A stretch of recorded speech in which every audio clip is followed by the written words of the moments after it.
Now we're going to look at how you can use Moodle as a clicker system. You use it through what's called the choice activity. And let me show you what it looks like to a student. I'm logged in as a student right now, and the choice activities are identified with question marks. So the teacher tells me to answer these questions. I come in and click on choice example number 1, and I read my question, and I see the choices. Let me mention right here that you cannot do extended responses or short answer questions. They're always options that the student has to select. So I select the word either and save my choice. This particular question is set up so that it shows the student how other students have already responded. 3 people have selected either, 1 person has selected 2, and there are 17 that are not answered, and it's showing in a horizontal bar format.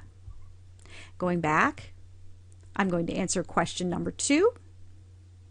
How many legs does an arachnid have? And I'll select number 8 and save my choice.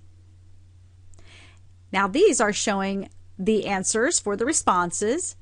For answer 6, 1 person responded. For answer 8, 1 person responded. And for the answer of 10 legs, 1 person responded. But I don't see a bar for unanswered. And that is an option you have when you as the teacher set the question up. Okay, one last question I'll look at. What do you call an animal that eats plants? Well, I'm going to call it an herbivore and save my choice.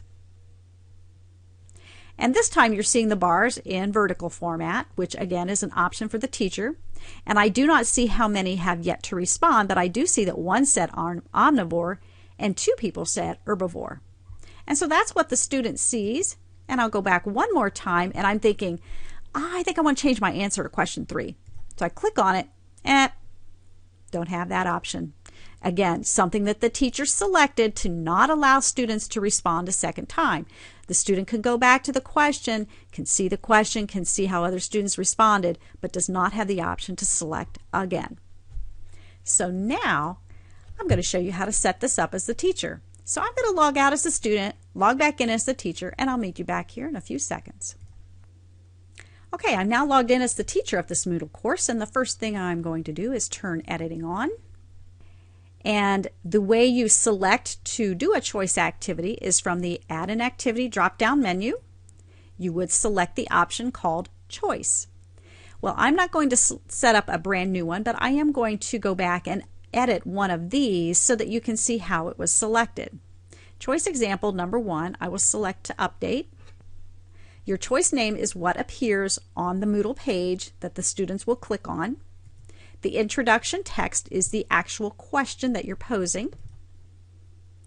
You have a box that says limit the number of responses allowed. I would keep that disabled, or you might block a student out from making a response. Options 1, 2, 3, and 4 are where you list your responses. These cannot be shuffled, so the way you list them is the way they will appear to the students. You are not limited to 4. You can add fields, and you can continue adding 3 fields at a time until you have as many responses as you want. Restrict answering to this time period. By checking this box, you can set the date and time that students can actually get to those choice questions. The miscellaneous settings, the display mode, again, you saw how some of the responses appeared vertical and some appeared horizontal. Publish results. I had selected show results to students after they answer. You also have the option of not publishing the results to students at all, showing the results to students only after the choice is closed and nobody else can make a response, or show them always to the students. Well, that means the students are going to see the responses before they make their own response. Some kids are just going to look how the majority are responding and they're going to follow suit. So that's why I leave that one out. Privacy, publish anonymous results, do not show student names, or you can show the student names. Allow choice to be updated. I had said no, so when that student tried to go back and change their answer, they did not have the opportunity to do that. And show column for unanswered is whether you want that to appear or not. And that's how you set it up. Now, as the teacher, if I want to see the students' names, I can always do that. I will click on Choice Example 1, and as the teacher, I see exactly what the student does, with one exception. In the top right-hand corner, it says View for Responses.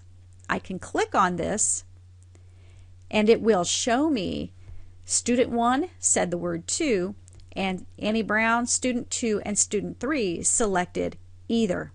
So I will know how each individual student responded to that question. So that's how you can use it as a clicker system, through the Add an Activity Choice activity.